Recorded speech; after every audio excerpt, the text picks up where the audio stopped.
Holy moly, what's going on, folks? Either you thought this podcast was done for, or you didn't realize at all that we were gone for over a month. Well, we're back, bitches. We're fucking back with a movie podcast. It's time to talk movies, motherfuckers. Talk movies. So, like, over a month ago or so, I chose Punch Drunk Love for our next movie podcast. And I chose Jojo Rabbit. Jojo Rabbit. And you haven't seen it prior to this, or you have? I'd seen Punch Drunk Love. I had never seen Jojo Rabbit. Right. Yeah, same. So, yeah. Fuck yeah, dude. It's good to be back. Yeah. I'm glad you hit me up to do one of these. Yeah, of course, I've been man. slacking. I just kind of miss doing it, honestly. Like I like doing this. I know. It is a lot of fun. So we'll get into those in a bit, but first we'll kick into the tunes, and then we'll talk about any other movies we've seen in the meantime. And yeah, get ready for that. And 3, 2, 1.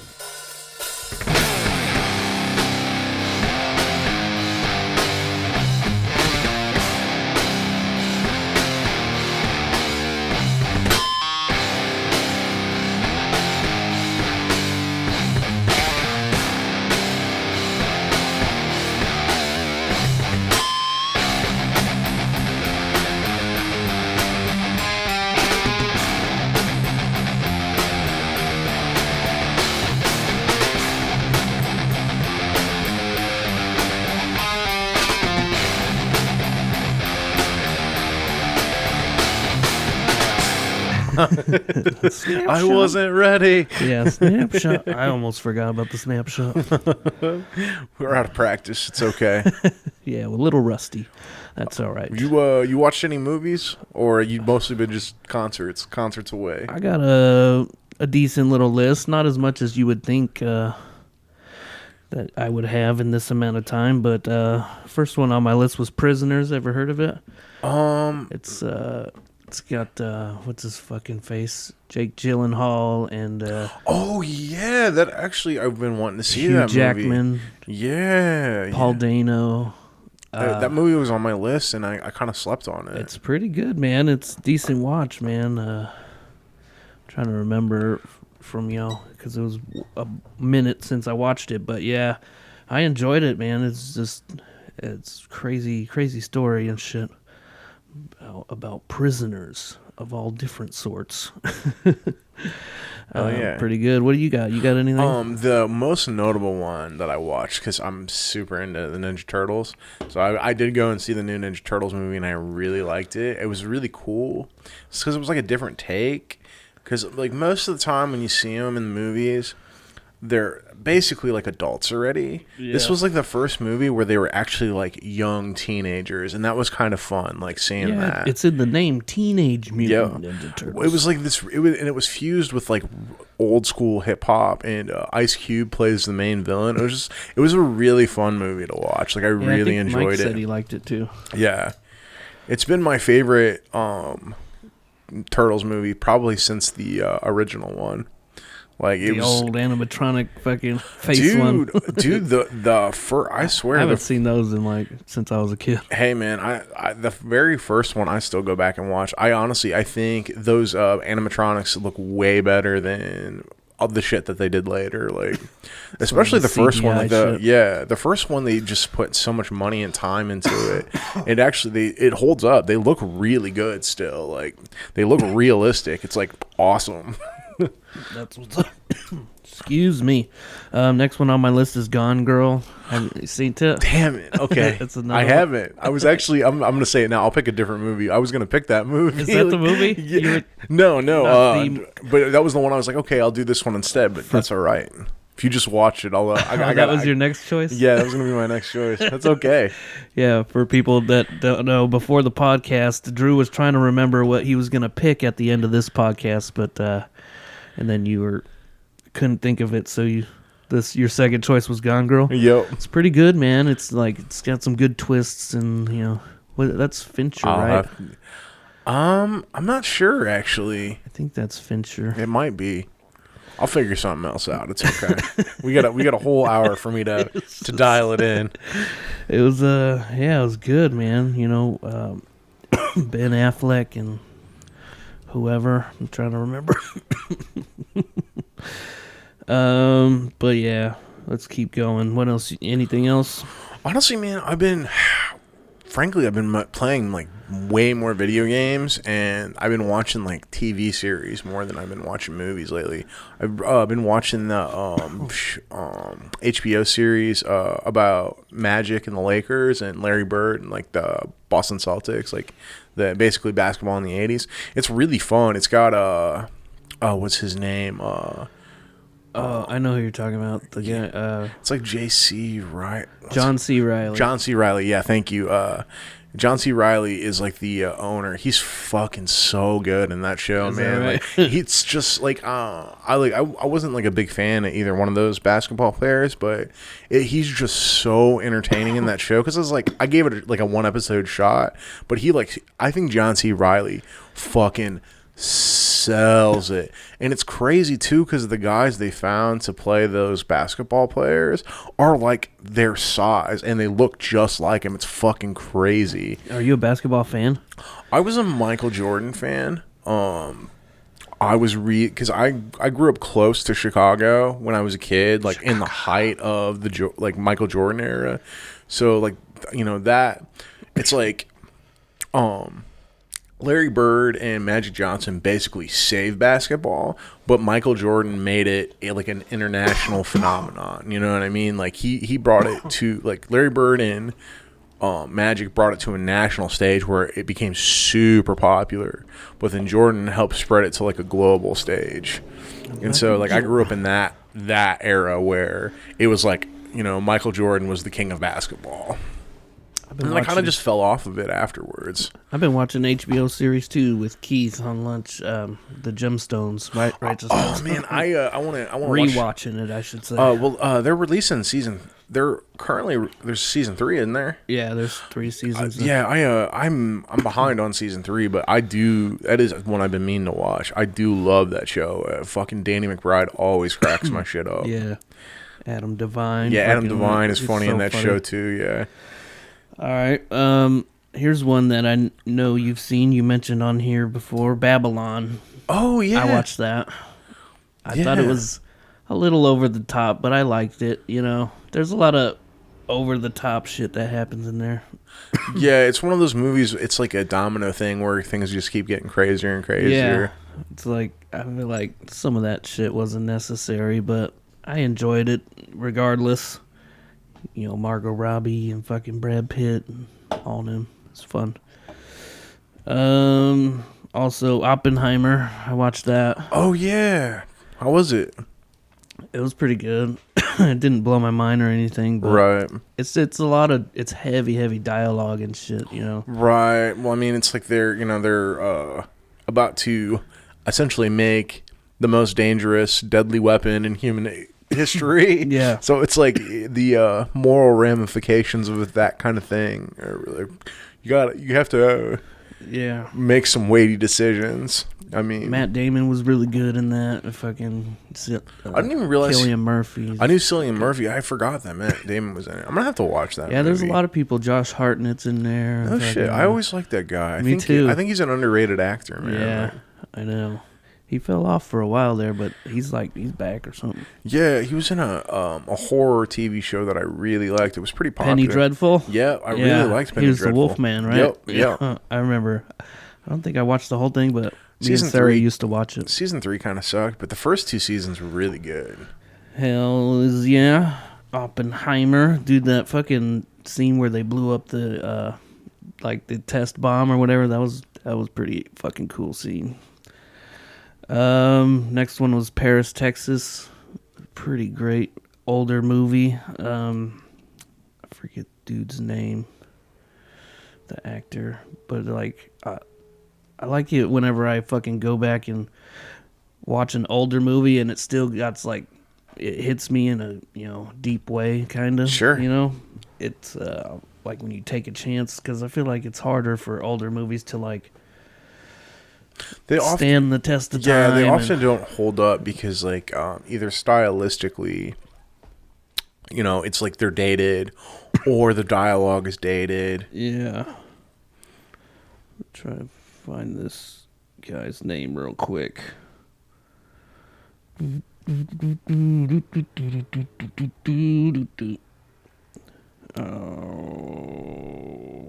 Jesus I remembered Christ. what movie I'm gonna pick. Hell yes, I Harry remember. Dean Stanton. I remembered what movie I'm gonna pick. Oh, yeah? It finally clicked in my head. Yes, let's go, baby. Fucking go! All right. Last one I had on my list was La La Land. Ryan Gosling, Emma Stone, musical. I thought it was fine. People really love that movie, and it is cool. It's like, in a way, it's kind of like Babylon, how they're trying to break into the business, Hollywood, and all that. She's an actress, he's a fucking jazz musician, and music ensues, and love, and all that shit. I hear they say that guys liked that movie. I was like, yeah, it was fine, but wasn't in love with it, Right. That's something unfortunate thing about a lot of those AAA films, man, is they get so overhyped. By the time you watch them, it doesn't live up to the hype, and then you're like, it's not that it's a bad movie, but you're just a little disappointed that it didn't live up to the gravitas that was presented to you. Right. Yeah. Anyways, let's jump into, if you don't have any more. No, I don't, man. I really didn't watch movies. very many movies. I've been playing Metroid Dread like a fiend since I got it. Metroid? Yeah, the new one. Oh, yeah, shit. yeah. So I've been playing it on my Switch. I love playing games on my Switch. I've kind of switched entirely over to gaming on my Switch now. Switching it up. Check. Check. Yeah, I was acting a little funny there. All right. We're back, everybody. After a brief commercial break. Hopefully it sounds good. And my Metroid Dread plug. Which movie you want to jump into first? We can do Jojo Rabbit first if you want to, man. I'm down. Sure. Jojo Rabbit is a 2019 war dramedy kind of movie. It's very much a black comedy. There are things where I laughed at it and I maybe shouldn't have, but it's it does have those moments where it breaks the tension up with humor until the close to the very end it gets very dark. Yeah. I think it does a good job of balancing this little boy Jojo's imagination with the harsh reality he is living in. Mm-hmm. Even the darkness in him where it's his imaginary version of Hitler is not and it's funny because his imaginary version of Hitler is to him perfect, but in the real Hitler could never live up. Even if Hitler was everything he thought, that expectation could never live up to what he thought it was. And what's the dude's name? Taika Waititi. Yep. Waititi. See, this is the thing. Who's also the director. Yep, but this is the thing that's so funny about Taika Waititi playing Hitler is that he has Jewish heritage. So it's it's already a satire just based on that fact alone. Right. And it's funny because even though these are kind of two very different movies, they kind of have the same message. You know what I mean? It's kind of Hang on a sec. You gotta fiddle with it. Yeah, it's being a bitch. I think we're all right. And we're back. We're back. Technical difficulties. This is what happens when you don't pod for a month. Yeah. Testicle difficulties. Where were we? So I was actually about to segue into kind of the theme of the movie, which is essentially overcoming prejudice through love and understanding. That's kind of the big theme of this movie. And it's Yes. And it's kind of what's so funny is I was saying that Punch Drunk Love and Jojo Rabbit are very different movies, but their conclusions are kind of the same. It's like really interesting in that way. Like, we'll get into Punch Drunk later, but it's just like, you know, this boy is come up in Nazi Germany, and so he's very prejudiced pretty much for no reason. It's like, and it's a very much it's showing us, the audience, that you know, this thing that he's embodying, it's learned. It's because right, learned behavior. Yeah, well, you know, young people are very impressionable. You know, it's easy to convince them, or even people that are just downtrodden. You know, when you're desperate, you know, you're willing to believe any shit if you think it's going to save you. You know what I mean?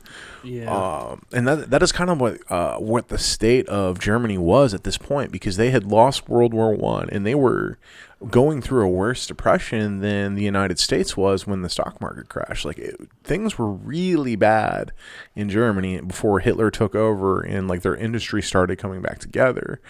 And so, you know, the German people were really willing to fucking buy, you know, at least as a whole. I mean, of course, you know, there was a lot of people that thought he was full of shit, but the problem was once he came to power, you know, they're in this situation where they can't fight against him openly, because as we see, like, when, you know, these people hang in the street, they're hung by the Gestapo for one of two reasons. Either one, they openly oppose the Nationalist Party, which is the Nazi Party, or they're openly helping Jewish people. Right. And so, you know, and it's kind of, I really love Scarlett Johansson's character in this movie, because she is the voice of reason. Like, she is the voice of the downtrodden German people that did not want Hitler to come to power. Like that, like her, that's what her character embodies. Mm-hmm. And I find it so interesting too when they see those people hanging in the street. Jojo goes to look away, and she makes him look at it. She's like, no, this is important. She's like, this party that you worship, this is what they do to people. Right. And it's like every time they go at each other, Scarlett Johansson and Jojo, they it's because of their ideologies, and it's Scarlett trying to show Jojo is like, hey, how you think is really fucked up. Like, and you kind of, you need to come back to reality, because like how you view things, and I mean, yeah, I mean, it starts off and he's going to like that camp or whatever. He's basically going to Sam Rockwell. I love Sam Rockwell's character in this movie, dude. Can we just say that Sam Rockwell fucking kills it in every role that he's in? He's pretty good. I like him. My favorite. He's kind of gay, right, in this movie? That's the thing that's so funny about him in this movie, is it's like heavily implied that him and his subordinate are having a homosexual relationship, but they never outright say it. They just kind of give you context clues to where you're like, oh, they're totally fucking. Like, and it's like so funny, because that was another thing, like homosexuality. Like, you know, in this time, it was the same thing. You could be hung. Like, if you were caught with another man, you could be hung or shot, just the same as. I'm already hung. Boo, poo, poo, poo, poo. But yeah. So we kind of get to see Sam Rockwell's truth, because that was the other thing. I really like this movie, where they just don't show the German people as like one entity during this time. You really get to see that like true spectrum of the type of people that were in Germany at the time, to where you have like the diehard National Party people, and then you have like normal citizens that are just kind of going along with it so that, you know, they don't get in trouble. And then you have people like Scarlett, who is not openly, but in private, she is opposing the Nationalist Party, and she hopes they lose the war, and she knows they're losing the war. And so And then you have soldiers like Sam Rockwell's character who they're German soldiers, so they have to follow orders, but that doesn't mean they think everything that's going on is right. And I think that comes to a head later in the movie when he's checking the Jewish girl that they're hiding's papers, and he knows that she's lying, but he covers for her because he doesn't want anything bad to happen to Jojo or his mom. And like that really showed his true character in that moment. It's like, there were that was nice. There were and that's how it was. There were German soldiers who it's like, yeah, I might be a German soldier, but I'm not really a Nazi. Like, I don't really believe in any of this shit. There were more of those people than you might think. But then there was a lot of those Gestapo type people, like where they're looking through the book where he was writing the history of Jews, and he's laughing, like just cracking up about all the silly and just super prejudiced shit that's in there, because that's how the fucking Gestapo were. They viewed the Jewish people as subhuman. You know what I mean? They're not even human beings to these people, and it's like. I think it does such a good job of portraying how Germany was at that time, especially right before it was about to fall. Like, because even then, when Germany was getting their shit kicked in, the Nationalist Party was like, oh, the Alliance, they'll never beat us. Like, we're too strong. We're just better than them. We have better genetics. Like, all the fucking bullshit that Hitler spewed. And I don't know. It's fun too to see Jojo talk to his imaginary friend, because his imaginary friend, like, what Hitler really embodies in this movie is like all his prejudices and like all the how his mind is rooted in the way it thinks. Like, he has like his self and then his like past ideas. And then slowly, as he gets to know this Jewish girl, I can't remember her name in the movie, I'm sorry. Yeah, me neither.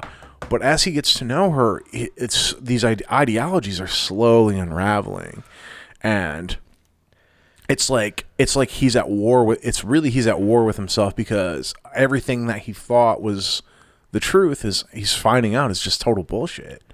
Yeah, I didn't really like the Hitler character, man. And you're kind of not supposed to. Like, I found him very annoying and just.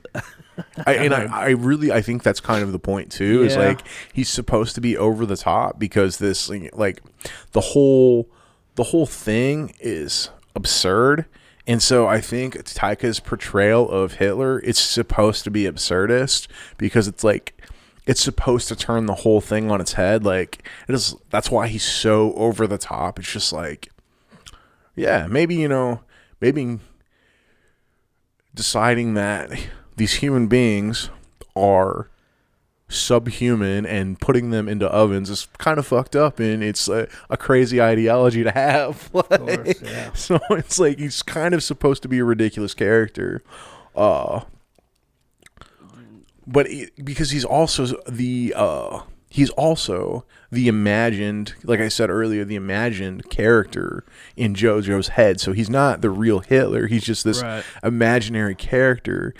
And that's kind of what's funny about him too, is like, he kind of mirrors Jojo. He almost has Jojo's personality. You know what I mean? Like, he has, like, even though he's the leader of a country, he's like a 10-year-old boy, and that's kind of how he's portraying him. And that opening scene though fucking cracked my shit up, where he's like running through the woods and he grabs the grenade and it bounces off the tree, and then he's and just blows. And then right after, when Scarlett Johansson comes in and just kicks the shit out of Sam Rock, doesn't say a word, just immediately starts beating him up. Because like earlier, Sam Rockwell was like, his mother's going to kill me. By the way, this is a 80% Rotten Tomato score and a 94 audience. That's pretty good. I think it's pretty deserving of that, personally, man. I don't know how you felt, but I really enjoyed this movie. I liked it. You didn't like it. There's some things about it I didn't like, but the story overall and everything I really did like. I think the message and I all think that. that kind of like that peeling back those layers of prejudice and like I kind of like it touched me a little bit when he's like I'm in love with you, like he like finally admits it, like some butterflies in his tummy. It's something he kind of had knew, I think, for much longer, but he was finally able to admit it. And yeah. By the way, we got a tagline that says an anti-hate satire, which works. It's a little on the nose, but it's pretty accurate. I did think about watching this movie before you picked it. It was kind of on my list, but I hadn't gotten around to it. You know, I like Rebel Wilson, man. She was very funny in this. Yeah. That's what I'm saying. Like, I think this movie does a really good job of taking real world things that are very dark and then having like little parts where it breaks it up with humor. Like when he sees his friend carrying a fucking bazooka. Like a 10-year-old wouldn't know. I love that little fat kid. Yep. The little fat kid was the best. He's adorable, man. Yeah. Well, and that was kind of the that was satire too, because like towards the end of the war, if I remember my history correctly, they were like using like 16 and 17-year-old men to fight because like they just needed bodies, and so that was kind of satire on that. I'm like them using boys to like fight war. Yeah. Different type of movie, but I thought about it, like it made me think of it. Have you ever seen The Boy in the Striped Pajamas? Oh, it's on my list. It's pretty good. Yeah. It's like it's not like this. It's not like it's not a really comedy like this. it's not really satire. It's much more just like gets into the dark heart of things. Yeah. I will say, man, it did break my heart. I knew it was gonna happen. Like they kind of foreshadowed it, because I think that the Gestapo had already killed his mom when they showed up to his house, and he hadn't seen her because we hadn't seen her for a little while At that point, yeah. Yeah, I think she was already dead, and so when he sees her that was sad. That hit me in the feels a little. I didn't cry though. No, I didn't cry. The movie didn't make me cry, but I definitely had like moments where I was like, ooh, I kind of felt that a little. I think though it's important to bring up that point when he finds her dead. I think that is what unravels this Nazi ideology that he has been clinging on to. And what I think really what he wanted was just a place to fit in, you know what I mean? He wanted to be part of the group, like, and he never was really throughout the entire movie. Even when he was like super Hitler fanboy, he was still kind of like on the outside of it, and what he really wanted was to just be a part of something. And unfortunately, to be best friends with Hitler.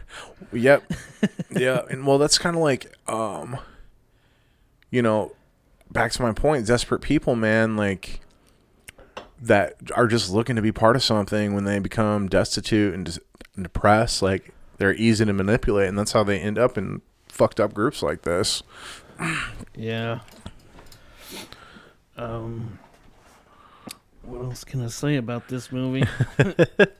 I'm sorry, I kind of took over. I honestly really liked it. I didn't expect to like it so much, like going into it, because it was on my list, and like it kind of seemed like a movie that would be my cup of tea, because I'm into like dark comedies and like historical satire. I'm just in general, I'm kind of amazed at how they get some of these performances out of kids, you know what I mean? Yeah, dude, the kid that played Jojo was so good. Yeah, dude, it's like it's amazing how they get. But then again, when you're a kid, you do like to pretend and shit, you know what I mean? So there's that element. But you get like a movie like Florida Project and shit, and like those kids, and they're just so believable, yeah. And that's kind of the one thing I can say too about this movie is you really believe that JoJo's a 10-year-old kid. Like, there's no doubt about it. Like, yeah, at the beginning of the movie, it kind of it felt like a kid's movie, but just with like very dark adult humor and shit. Yeah, I then totally get that vibe. Over the course of the movie, it kind of changes. Yeah, well, and it's because I think too, it's kind of that thing where because he's a kid, he's kind of viewing his surroundings with rose-colored glasses, and as we go farther into the movie, like that those layers are being pulled away, and he's seeing his country and what's going on around him for what it really is. They don't really get into the dad at the end, right? Like I figured the dad would probably show up, but so it's one of those things where you can tell Scarlett Johansson is lying about his dad, so it's circumstantial, but it's kind of heavily implied that his father is already dead, and that he died because he was doing what Scarlett Johansson was doing. He was resisting the Nationalist Party, the Nazi Party, and it's just like he used to have a sister. There's like all these things where it seems to me that his siblings and his father probably openly protested against Nazi Germany, and then thus in some form or way were executed or disappeared for it, which is why Scarlett is so secretive about everything she does, because she's trying to oppose the current situation in her own way, but she doesn't want to get caught because, one, she's got a kid to take care of, and two, she's trying to save this person who is actively being pursued by the government. I don't know if I have anything else really. Yeah, I mean, I've pretty much said all my piece. Covered it all. Yeah, I mean, when you boil it down, man, it's a movie. In spite of how it unfolds, it's really a movie about overcoming prejudices through the power of love. That's like, if you peel everything away, that's what this movie is. Power of love. Yep. Hey, man, we're about to get into another movie, which is pretty much the same deal. You know what I mean? Yeah. So you want to rate it or what? Personally, man, I might feel differently upon subsequent watches, but the first watch is real positive for me, man. I'd give it probably about an 8. Like, I really enjoyed it. I'm at like a 5.5, maybe 6 around there. I kind of, by the way you said it, I was like, I said, the message and the story and everything's cool. Just there's like some element about it that I didn't like. I don't maybe partly the satire or something. I guess I don't know. Yeah, it's I it's didn't got like that, the Hitler character. Yeah, it does have that. It's very like a New Zealand style of like comedy, and it's not for everybody, and I totally get that. Like Taika has like a really specific style of comedy, and a lot of people don't like it, and I totally get it. Isn't he known for like comic book movies and shit, or what? He's mostly known for comedies. Like he's done a lot of comedic stuff. He got big because he did 2 Thor movies, but he had done a bunch of he's done a bunch of comedy movies before that. You want to jump into Punch Drunk Love? Yeah, I was trying to look up his movies, but my thing is not working. Yeah, he's like, his movies are like What We Do in the Shadows and Jojo Rabbit. Free Guy. Lame. Did he do Free Guy? It's under the thing. Let me see. He's not the director, but he's affiliated with it somehow. I don't know. Yeah, we could jump into Punch Drunk Love.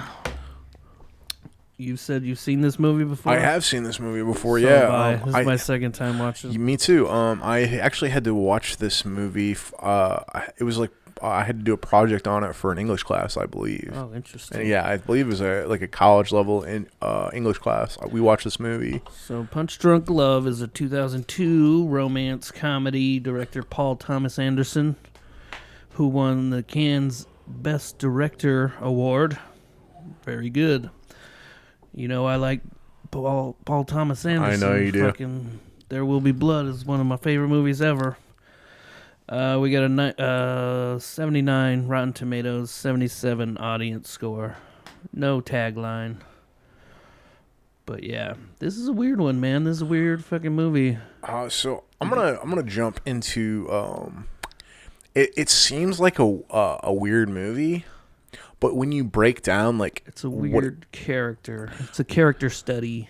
well, it's I think it's a perfect representation of people that have extreme social anxiety, and also like mixed with like some form of autism / like social disorder, Anger problems, kind well of. that comes with I kind of relate to all that too, like yeah, in a way. well, I mean, I'm not an expert obviously, but like with people that have like autism / like social problems where I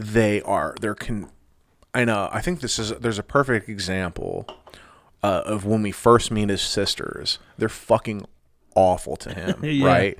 And it paints a very clear picture of why he is the way he is, because they essentially just use him as a emotional punching bag, and they don't understand him because he's not able to convey his emotions properly. There's something with his brain where he can't. It's not that he doesn't want to communicate. He's just not fully capable of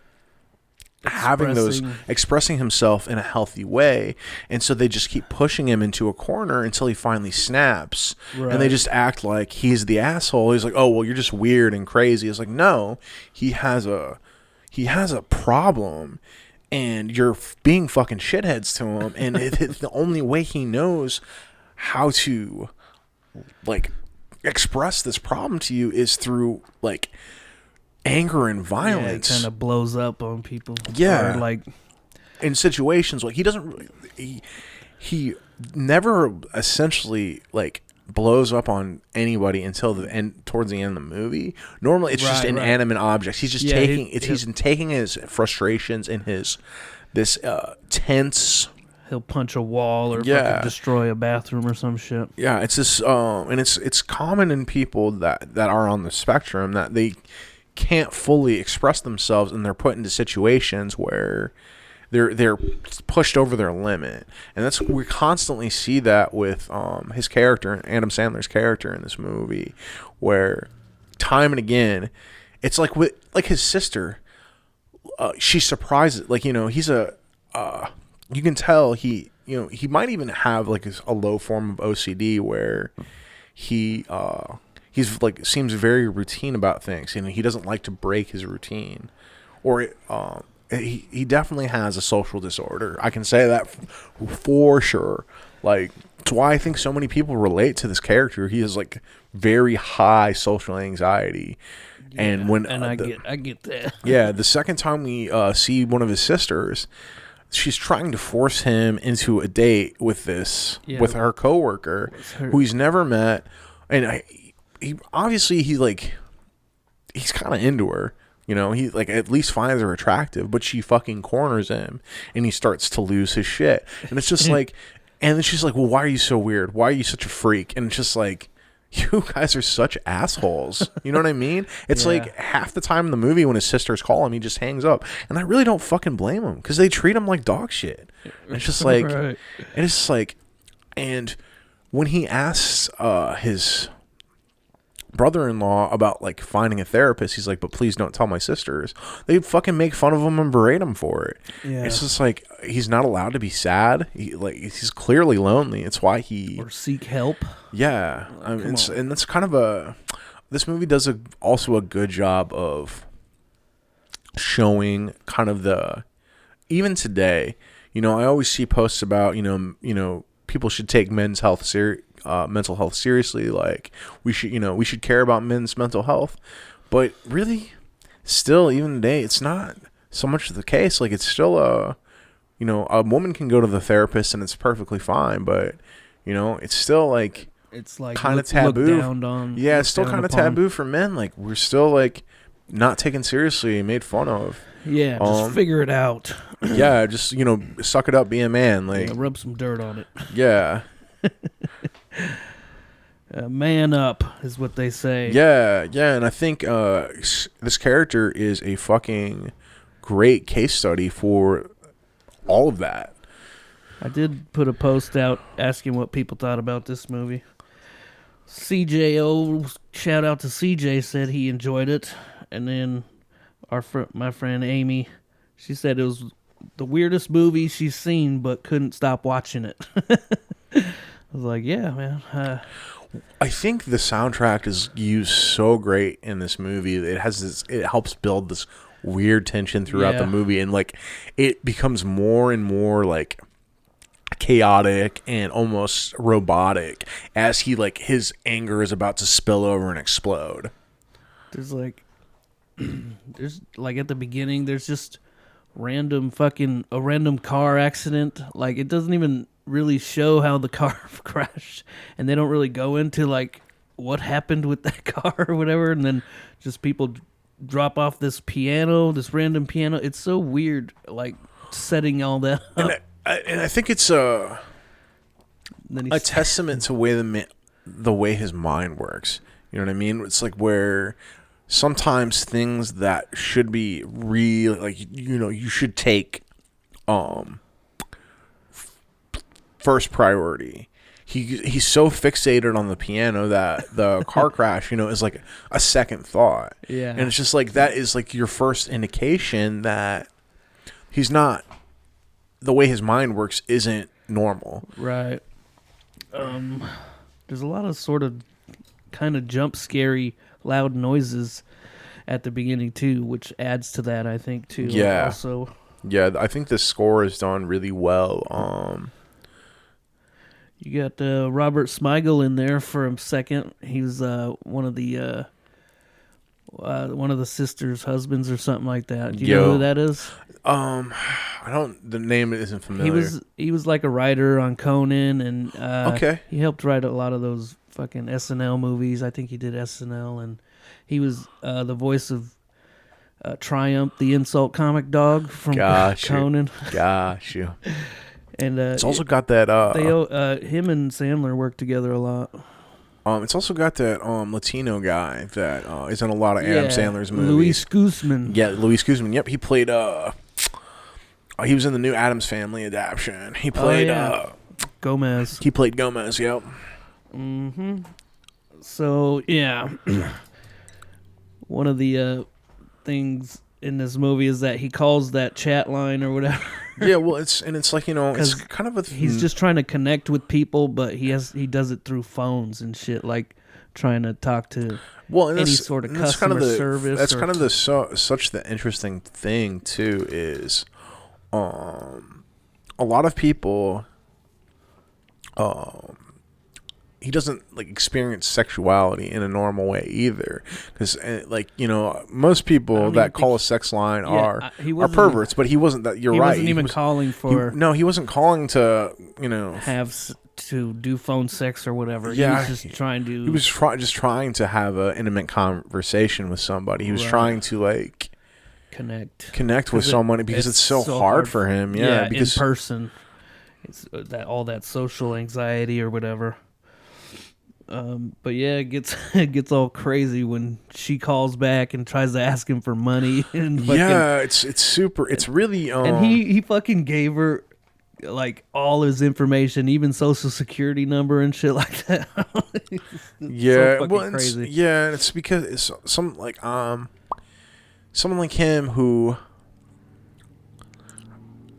He doesn't view things in a normal way, so sometimes it's evident in the way his sisters treat him too, where he is a little bit gullible, and so he tends to just do what he's told without completely thinking it through. I think that's a big part of it. Yeah. It gets even crazier too when they track him down and like throw him in the back of the pickup and then make him go to the ATM and give them money, and they're just like, "That's what you get for being a pervert," and drive off. It's so fucked up. It's like it was something like I would have never expected. Yeah, and then you got Philip Seymour Hoffman as the so that sequence of events is my favorite sequence of events because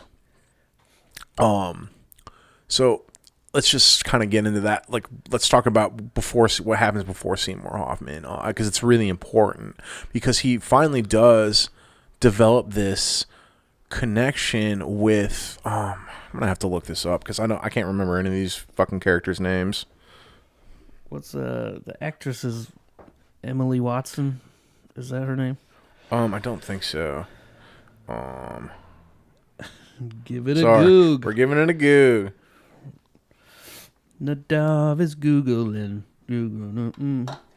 Nadav is Googling. Hope Googling. he finds it. Oh, it wasn't Emily Watson. You were right. Shit. Well, good for you. So her character is Lena. So Barry and Lena, they end up going on a date, and it doesn't go very well because Barry has an episode in the restaurant because he finds out that his sisters have told this woman all these fucked up things about him, and it makes him super self-conscious and anxious, and he's like, he basically feels like he doesn't have a chance with this girl now because it's his sisters fucking painting him in a corner again and like pushing his buttons until he snaps, and he goes into the bathroom and fucking destroys it. And then they get he's like in that scene where he's like, sir, did you destroy the bathroom? No, that wasn't me. He's like, your hand is bleeding, sir. I cut it. He's like, what'd you cut it on? Like, it's such a crazy exchange. I'm gonna have to ask you to leave. But in spite of all of Barry's faults, his inability to communicate normally with other people, Emily Watson's character Lena sees something in him. And they they keep dating. And in fact, most people, and this is the one part of the movie I find the most unbelievable, because he basically ditches work and flies to Hawaii to go meet her. Right. Normally that would be seen as very, very fucking creepy. But because of how Barry's personality is, I think it's kind of like that can be forgiven. He's not a creep. His brain just doesn't work the same way that most people's brains work. Right. But that's again that he finally kind of has vindication against his sisters because they're constantly bullying him. So he's like, "Hey, please give me her number," and she's just giving him the runaround and being an asshole to him. And he finally fucking snapped. Like, that's the first time we actually see him snap on one of his sisters, because he to this point, we haven't really seen him yell at people. He's just taking out his frustrations on inanimate objects. Right. It's the first time we hear him directly confront one of his sisters. And it's like, I think it's good for him because honestly, I keep making this point, but they are not good to him. And it's the first time he stands up to one of them. And it's a little over the top, but she kind of fucking deserves it. It was Mary Lynn Rajkab, whatever her name is, the actress. Gail the Snail. It made me laugh too. Just give me your fucking number. Give me your fucking number. I'll fucking kill you. At one point, he like punches a wall or something. And did you notice that his knuckles, it said love on it in blood and shit? Did you notice that? I thought that was a weird thing to put in there. It's interesting. So I think now we can get into the Philip C. Hoffman part of the movie, because they eventually he finds her. They decide to go back to California together, and she's riding in his car, and that's when the pickup truck hits him again, because he had called them and he's like, "Hey, you need to give me my money back." Well, this is the first time we see him physically take his anger out on other people, and it's justified because they could have killed this innocent woman in this car. They almost did, and we see Barry take out a crowbar and beat the fucking shit out of everybody that was in the truck. Like, it's pretty wild, because he has he's almost expressionless. Like, he doesn't even say anything. He just starts beating everybody. Like. I did notice too, is another weird thing that I noticed in this movie. He keeps taking phones with him. Like he'll be on the phone at like his house or whatever, and in the next scene he's like at work still holding the phone. Yeah. But then there's the other one where he's at his job and he's like on the corded phone or whatever. And then he ends up going to Utah to confront Philip Seymour Hoffman, and he's still holding the fucking phone in Utah.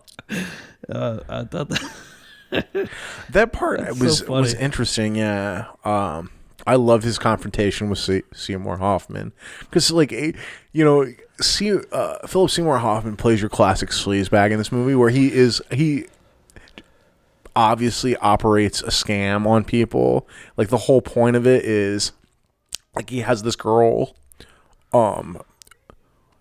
fucking trick people into giving her their information, then they steal their money, and if they don't give them money, then he sends out his goons to go beat them up. It's like, it's an obvious racket. Right. Well,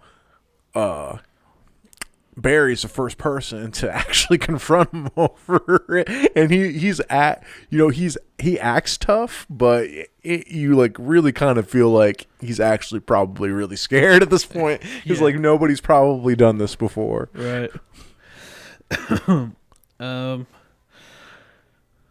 Another thing I noticed, and this isn't really anything, but in this movie, Philip Seymour Hoffman is like a mattress salesman. Right. Yeah, that's his other. It's kind of like his cover for like how he kind of runs his scams like out of the back of the mattress thing. Like that's kind of what they're getting at. And then, but in Paul Thomas Anderson's most recent movie, Licorice Pizza, have you seen it? It popped up after I watched this movie. I haven't seen it, but Philip Seymour Hoffman's son is in that movie, Cooper Hoffman, and he ends up selling waterbeds in that movie. I don't know if he did that on purpose or fucking. That is pretty clever, actually. Connection. Yeah, it'd be funny if there was. But yeah, that movie's weird too, man. It's like I think he made that movie for himself, as a nostalgic thing for himself. What else we got on here? I did watch a couple of YouTube videos on this, and I wrote down something from the YouTube video. What this movie is doing is capturing the fear of being vulnerable.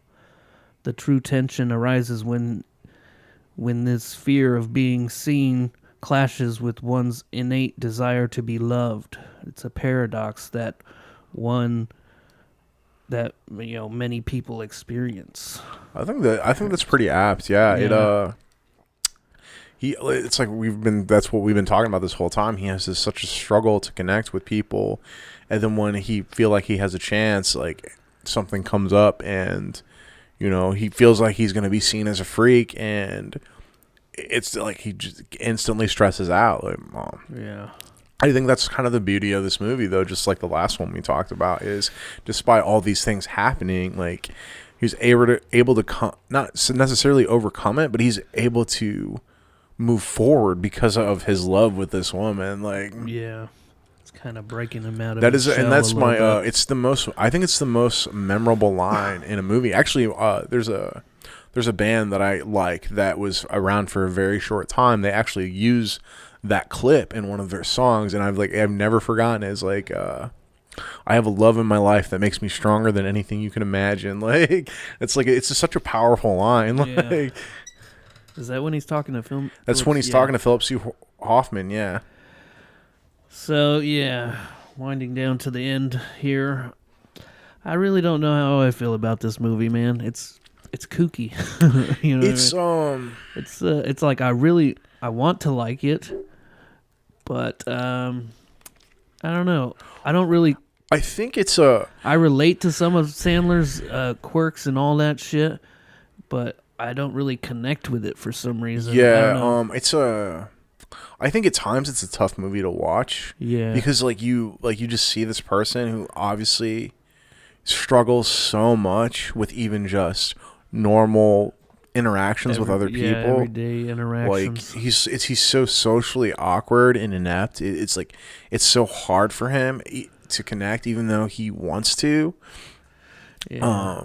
But at the same time, I'm kind of with you, man. I think it's a movie that you should definitely watch once. But I don't know how rewatchable it actually is. Like, I know you don't like JoJo, but I liked it. I can in like a couple. We forgot to say rewatchability on that one. I think it is, man. I think it like. I probably would after a while. Yeah, like that's kind of how I feel. Like after a couple months, I'd probably be pretty game to watch it again. This one, I feel like it would take me a while before I'd be willing to watch it again. Like, yeah, I think Sandler. I know he's like awkward and strange and angry and sad and all that, but I don't know how well it translates to the viewer. You know what I mean? Sure. I think they were kind of banking on Adam Sandler's likability, from previous movies and his charm and all that shit. But I don't know if it quite works. I think one of the best points I've seen about this movie, why it like pseudo works but it doesn't, it's like essentially Barry is like all the characters from his other movies, like Billy Madison and Happy Gilmore and Mr. Deeds, like all those fucking characters where there's this kooky guy that has a bunch of money, but he's really angry and like he's kind of fucked up. Well, Barry is essentially the real life version of that person that doesn't have money, that struggles. Like he's definitely got anger problems. Yeah, like, Happy Gilmore and shit. Yeah, yeah. But the price is wrong. But he's bitch. Overall just a very sad and lonely person. R.I.P. Bob Barker. So about ready to rate it or what? Yeah, I've said all my things. I think there's things it does well. I think there's things it conveys well. But as far as like a movie watching experience, I'd probably give it about a 6. Like, yeah, I'm about right there too. Kind of the same as Jojo Rabbit, maybe 5.5 to 6. But I don't know. I wanted to like it, dude, because I like. Right. Paul Thomas Anderson. It's funny that you like there's things you dislike about these movies, but they're like totally different things. Like yeah. Have you seen what other Paul Thomas Anderson's movies have you seen? There Will Be Blood for sure. I've seen that one. There might have been a few others I've seen. Boogie Nights. Oh, I've seen Boogie Nights. Oh yeah, I've seen Boogie Nights. Once. It's a different movie for sure. It's kind of when we were talking about Babel earlier. It kind of has that vibe where it kind of snowballs into like being a really crazy fucking movie. Have you seen Magnolia? That one I haven't seen. I like that one. That one's pretty good. It's kind of on like my pseudo list of like movies I've seen like pop up in the past. So I was like, maybe I should give that a watch because I know it's got like a ensemble cast on big it. Yeah, ensemble. John C. Reilly and Tom Cruise, Julianne Moore, fucking bunch of people. Yeah, it's got a lot of famous actors in it. Rewatchability, I don't know, maybe after a few years. Right. I mean, it definitely have to take a year away from it. I wouldn't be able to jump back into it again anytime soon. There you have it, folks. Punch Drunk Love. Give it a watch. All right. You know what movie you're picking this time? I sure do. Okay. Do you remember yours? Yes, I do. No, I didn't. No, man. Because as soon as it popped in my head, I was like, that's the fucking one. You want me to go first? Yeah, go first. I want to see what you're picking. I got a heavy one for you, okay. Man. Super heavy. It's called The Hunt. Have you heard about it? Not the recent Hunt. But one, it's like a foreign. I forget exactly where it's from. It's like a foreign film. Okay. Yeah, it's subtitles and shit. I probably haven't seen it then. So make sure you watch the right one. Don't watch the newer one. But okay, I'll look it up. The one with Mads Mikkelsen. Oh shit, I love him. Yeah. Okay. Yeah. Dude, this movie fucking blew my mind when I first seen it. Dude, it's fucking. Mad Mikkelsen's a good fucking actor. Man. I mentioned it on a podcast way back, when I first watched it, and you probably don't remember what I said about it, but I'll let it be a surprise, and I think you're gonna like it. Okay, cool. But it's fucking heavy. It makes me cry and all that. So my movie isn't a movie like that. My movie is it's a crazy fucking movie. I'm gonna pick Fear and Loathing in Las Vegas. Okay. I haven't seen it in a really long time. Me too. Me neither.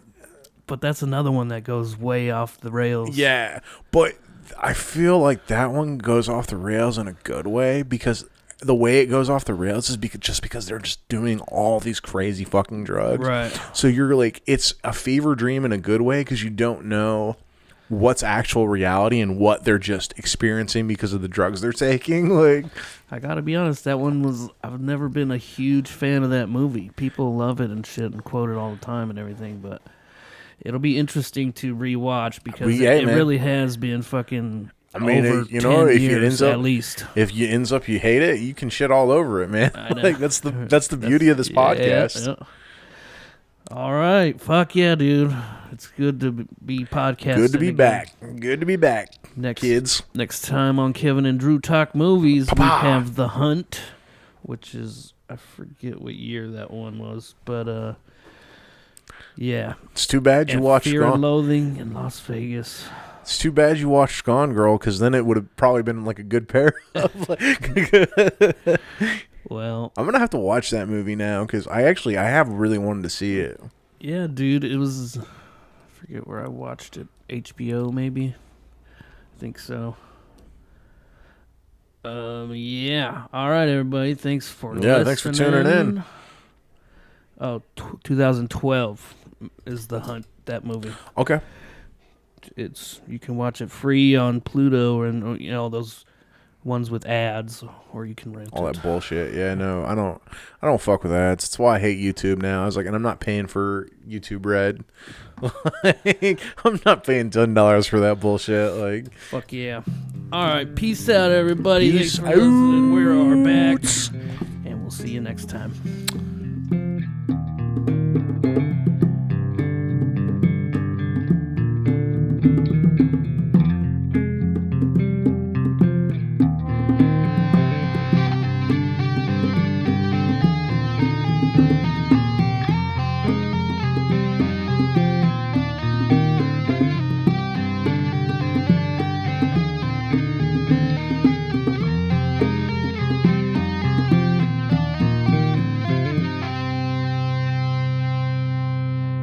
Shut up! Shut the fuck up! You have no right to take me. Shut up! Will you shut up? Shut up! Shut up! Shut up!